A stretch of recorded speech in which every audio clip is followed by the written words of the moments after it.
Everyone, and welcome back to the Money Show with Ms.Clo, the podcast that's all about mastering money, building strong business credit, business fundability, and unlocking the doors to financial success. I'm your host, Ms.Clo, and I'm here to guide you through the ins and the outs of business finances, give you some credit tips. We're going to talk about some strategies to grow your business.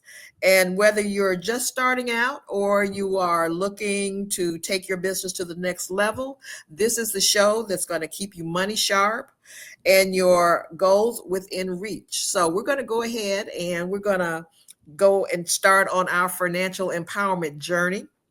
And the episode for this week is Turning Passion into Profit. This is the story of an event management pro. So we are going to be diving into the fascinating world of event management. I know there are a lot of entrepreneurs out there who are doing event management, and we want to talk about that, but we're going to put a different twist on it, and a business that takes creativity, organization, and an eye for detail. We're going to take this to a whole new level with our guest today. So joining us is Michelle Carrol, the founder and owner of Functions Unlimited, a thriving event management company specializing in more than just weddings and birthday parties, bachelorette parties, baby showers, and all of the other traditional events that we've all come to know and love. With a corporate background and a lifelong passion for creating memorable gatherings, Michelle turned her love for events into a booming business. So let's all welcome Michelle Carrol to the Money Show. Thank So you, Ms. welcome, Clo, Michelle. thank you. Thank you for having me on your show. Excited to be here. And I always love to share what I do and what I'm very passionate about. Okay, so we're going to dive right in and talk about it. You have a corporate career starting your business. And of all things, you were in IT, and that's information technology.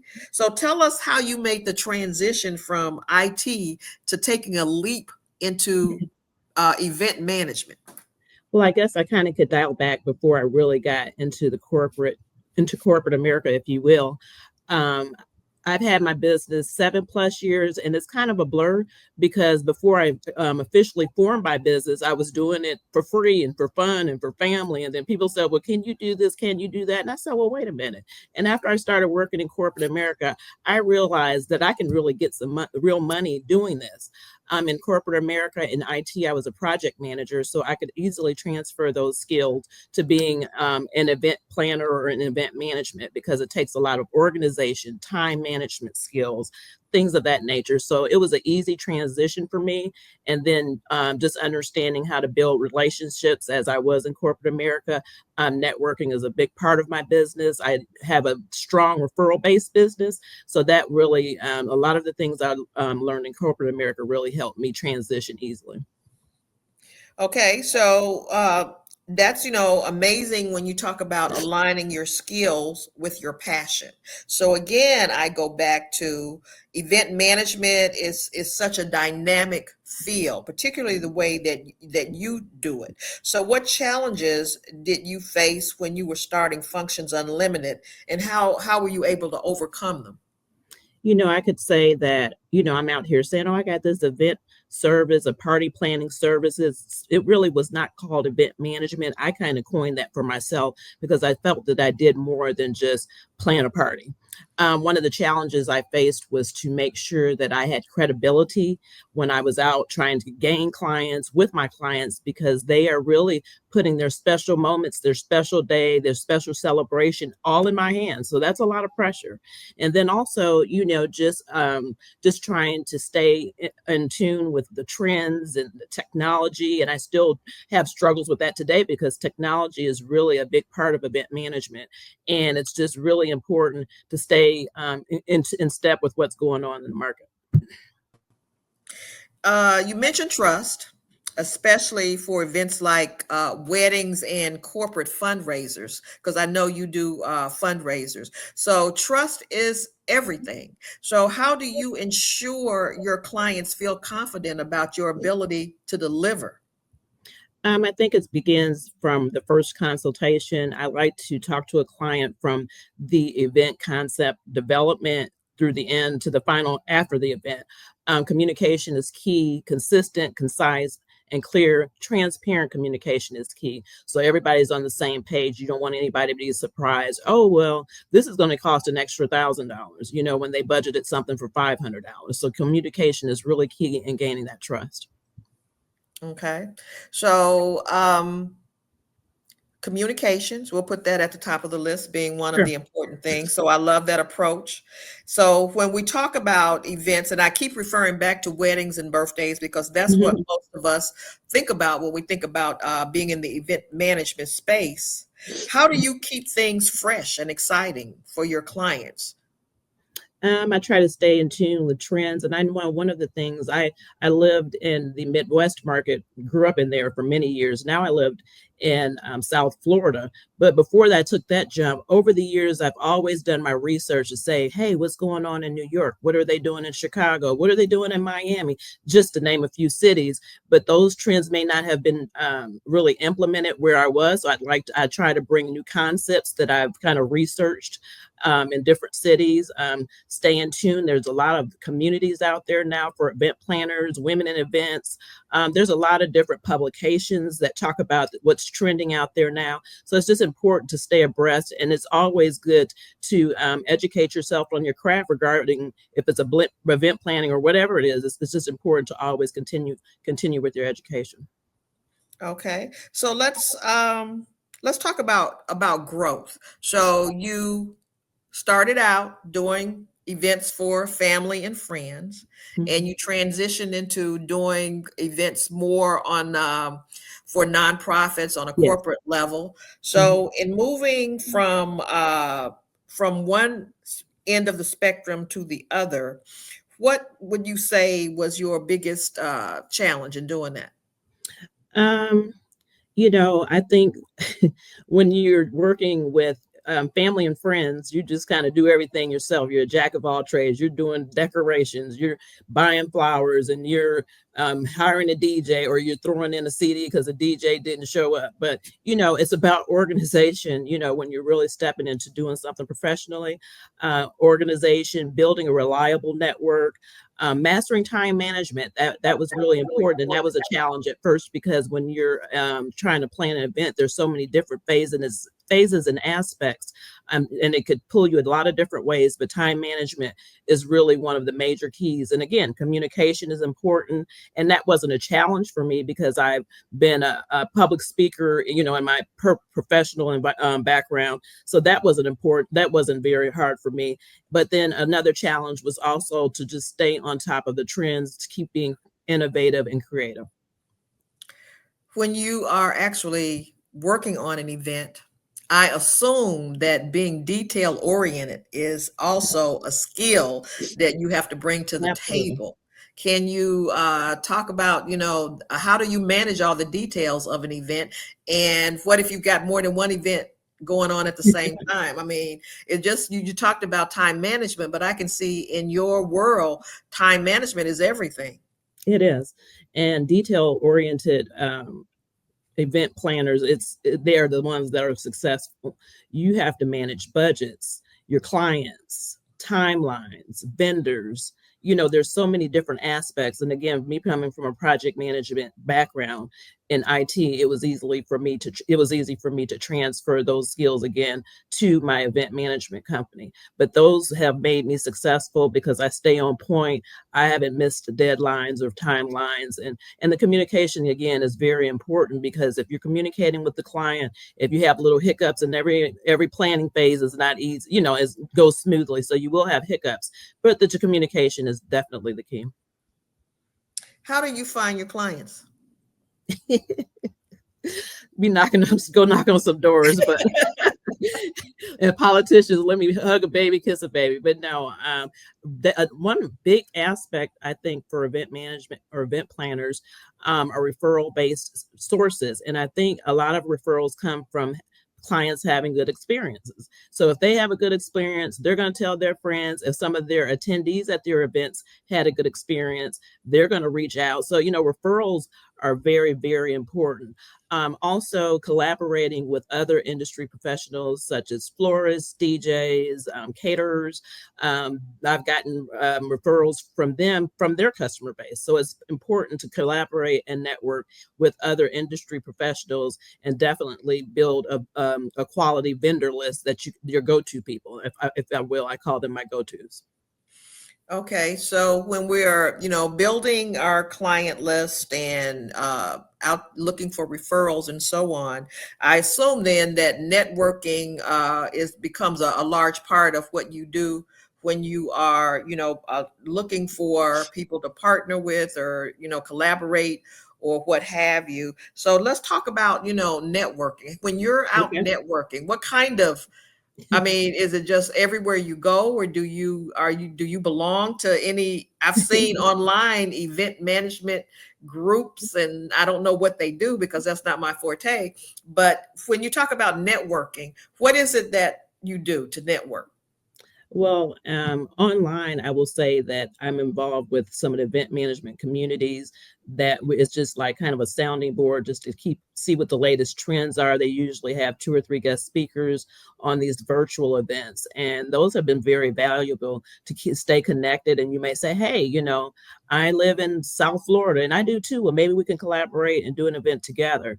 As I attend networking events, I purposely take a minimum of 10 business cards. I need to get some digital cards. I'm still behind on that. But anyway, but I purposely won't leave there until I hand out 10 cards telling people it's just a matter of saying, hey, my name is Michelle Renee. I own an event management company, etc. I belong to some organizations that have um, giving me some leads, and I've done some things for some of the organizations that I belong to that are not affiliated with events at all. So it just depends on what your goals are. And I will say too, as even if there may be some new event planners out there, start small. Don't try to conquer the world all in your first couple of events. It's not going to happen that way, and you're going to kick yourself for trying to attempt that task. But just start small, start networking, and just start telling people. It could be at your church what you do. One of the things that I've done to showcase my skills is to kind of do pro bono work for nonprofits, to say, well, hey, I can plan this for you just to get my name out there. And, and then they appreciate that. Everybody likes something for free, but that something for free for me comes with value. It comes for value for me. So, it's just it's always a lot of different opportunities for me to network. And I try to take advantage of them all the time. Okay, I can imagine that if you're doing something for a nonprofit, that you're also going to be touching, I guess I call them influencers, people who are board members Yes, absolutely. for a nonprofit. They then have an extension of That's who right. they are and where that information can go beyond just that nonprofit. So again, that's a good place that maybe a lot of event planners are just relying on the traditional, the baby showers and the birthday parties and family reunions and things like that. But since you have an event management firm, then uh, what are some of the other services that fall within that space? Because we are so locked into what we know. Are we missing opportunities? Are event planners Yeah. missing opportunities or leaving money on the table? Yeah, and that's a good point, because I think that it goes beyond just planning that event. There's services that you could do post event, to expand your business. Think about offering different services. What is it that you're good at? What you're good at? You could provide marketing services for an organization. They may not have no idea what to do, but there's different marketing services. And then now I'm going to cheat because I do have a list. In addition to the event planning services, you may not even do the event, but you can help them develop the concept and put a plan together. So it's not even about you being hands on all the time, but there's an opportunity for you to use your skills in a different aspect than just being hands on. Talked about marketing and promotion, logistics. That's a big thing for me, because people um, have trouble or kind of really don't know how to start when looking for a venue. They look for the traditional venues. I look for non-traditional venues, and I even speak to some of the venue owners that say we'd like to have an event here. Even the owners didn't think about, it could be a new restaurant or something. Maybe they didn't even think they could have, a casino night or something, if you will. So there's a lot of opportunities when looking for logistics and trying. And I try to keep it fresh. And you don't want to go to people don't want to attend the same go to an event the same place all the time. And some people are challenged. Some cities are challenged because they only offer a handful of those solutions. So that's one of my goals for 2025. In addition to providing services, I'd like to open up an event venue where a multi-service venue that would offer different options for my clients.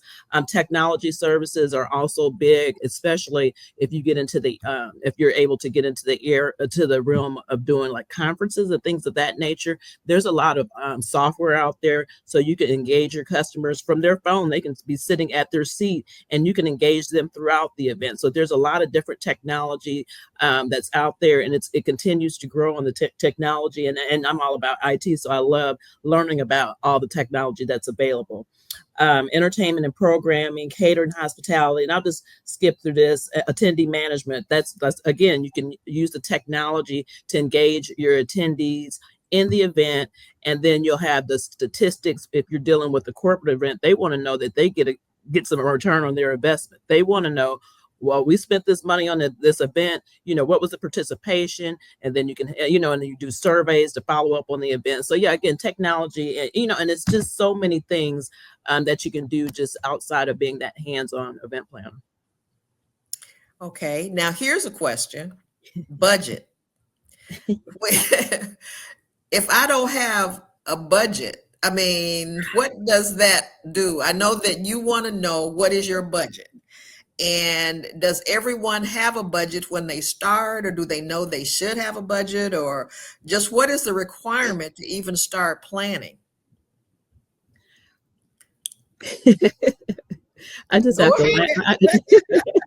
Well, I've been in those situations a number of times with individuals trying to plan events, even nonprofit organizations attempting or wanting to plan an event. And when I come into the room, that is my first question. Well, what is your budget? And then they say that they don't know. And then it's hard for me to gauge even where to start. And I kind of fall back in that situation. And I give them some homework to do to figure out, what is the budget, because I can't work with anybody that does not have a budget, because then I can give them all these pipe dreams and all this fabulous ideas, but then they might scale me back to, well, we only got $1,000. So then that was not a good utilization of my time. So it's important for people to start off with a budget. You have to insist that they have a budget, and then you definitely, once you do kind of determine what that budget is, you do want to try to stick as closely to the budget as possible. But I do offer an hour consultation complimentary. Outside of that, if the next conversations have to be, if they have their budget, you don't want to give away too much information. There are a lot of people that, feel that they can do things by themselves, and that's why I said, well, you don't want to give away too much information, and that's fine. And I'm in the process of writing some ebooks where they can purchase my ebook, and then they can, use that as a guide to do an event themselves. But budget is really important. I can imagine, a lot of people are into the DIY, do it yourself. And I understand that, because your time is valuable, and you say that you do consultation and not giving away a lot of the ideas, because that is how, event planners, that's what they make their money, based on their ideas. And so when you are dealing with, and we discussed this in some other episodes about dealing with the professional, and everybody thinks that they can do it yourself. They just want your information and your ideas, and then they're going to go away and try to do it on their own. So it's important to be able to, protect your business. That's with any Absolutely. any business. You have to protect your intellectual, what is it that they call it? Your property, intellectual property. And that's what Mhm. yours is what, when you come in utilizing your creativity for their event. And I So will say, I just was yeah. going to interject, and I will say, when you're dealing with budgets, and some people will say they have a budget, that stuff needs to be, I mean, they need to be responsible for all the invoices and things, because I've got burned with doing an event where I came out of pocket just to make sure that everything was as we had discussed, and I was not reimbursed. So it's important that you send those invoices and all that stuff once the budget is done and you selected vendors, you send those invoices directly to the vendor and just stay firm on if this, this is not going to happen if it's not paid, by the vendors, etc., and myself as well. Okay. Okay. So let me ask you this. If you knew then what you know now, what would you do differently? Or is there anything that you would do differently based on what you now know that you didn't know when you started out, some years ago? Um, it's a process, and the advice I would give is start small, then grow, and scale your business. One of the things that I found that I was using a lot of my money for, not my clients' events or anything like that, but just for marketing and trying to advertise and things of supplies and, building my supplies and all that stuff. I use a lot of my money. And then now that I've been learning from Ms.Clo about business credit, I kind of went the wrong way about how I started my business. So that's one thing, because you don't want to have your own personal funds tied up. Of course, we want to see our business successful, but there's ways, and I'm learning the ways and means that you can use other people's money, or that you can really build your own business credit to have everything you need for a successful event planning business. I am glad to hear you quote Miss Clo. I like I like that we always are stressing OPM, other people's money, using other Right, people's money. right. And in a situation where you are planning events that require you to go out and purchase uh just purchase the decorations, to purchase a lot, you have to interact with vendors. I can imagine, and most people who do event planning probably can attest to this. And anybody who's ever thought about an event, there are a lot of pieces to the puzzle. There are a lot of moving parts. There are things that have to be in place. There are other people that might have to come in to help set up. There is a lot involved with putting on a successful event. So when you think about that, do you really want to pay for that out of your own pocket? So that's where, we can come in and say, we can show you how to use other people's money or leverage your EIN, which is your Yeah, business, so that absolutely. you now are you should start building business credit day one of your business, Yes. so that you Mhm. can be able to provide what you need. Because again, you're going to have to front that a lot up front to Right. put on your event, I would imagine. And then even if you're getting a deposit Hmm. and you've got expecting payment in full when it's done, there's still a lot of expenditures that go out. So that Hmm. is one of the things that we really want to stress to anybody who is in that event management space, that we over at Orchard Business Funding can really work with you and show you how you can expand and even do more, because you're not using your own money and you're building a strong business credit profile that will enable you to be able to get the materials that you need, and you won't have to turn down opportunities because you just couldn't provide everything that was required. So I like hearing you say that you were listening when I was sharing Hmm. that information with you. So if there are people that are out there, because event planning, everybody plans parties. I mean, this is just sort of like a no-brainer. But what is it that makes you step out to say, I need to do this to make a living or as a profession, and not just, doing it on the low? You have to really figure out what your passion is within the space. That there's a lot of different opportunities and services that can be offered in event management, as I kind of mentioned some of them, in addition to you know milestone events such as birthday parties, 50th birthday party, anniversary parties. I've done book signings, I've done grand openings for businesses, for new businesses. There's just, the sky could be the limit. So you really just need to hone in what you're passionate about, and then see if there's a need for something specific. And if you could fill that void with providing a service, that would be a good opportunity for a new person starting an event planning company. But, also, some tips I would also provide is branding is really important. There could be 1,000 event planners in your city. How do you stand out? How do you brand yourself? And my company is called Functions Unlimited. And Functions you unlimited. I have t-shirts that say that, but used for only certain events. So you put that together. But yes, so for certain fun events or club events. But then I branded myself, so I do events and I'm all over the place. So they call me Social Butterfly. So people don't even call me Michelle. A lot of people don't even call me Michelle anymore because I've branded myself as Social Butterfly. And it's funny for a man to say, "Hey, Social Butterfly," just somebody I know. So branding is really important in this business because you want to be able to set yourself apart from the masses.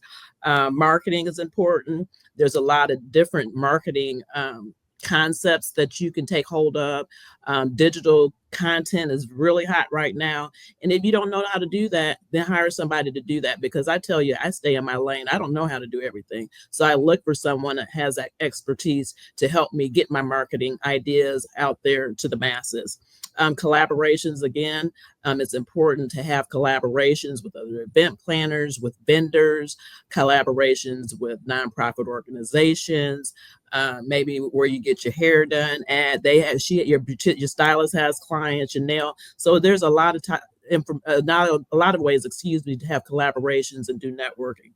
And again, referrals is also important, and a lot of referrals come from your clients, and then your clients that have loved the work that you've done, they will become repeat clients, and that's exactly what you want. You want them to be satisfied, so they'll call you again, and they'll tell their sister and their best friend, etc.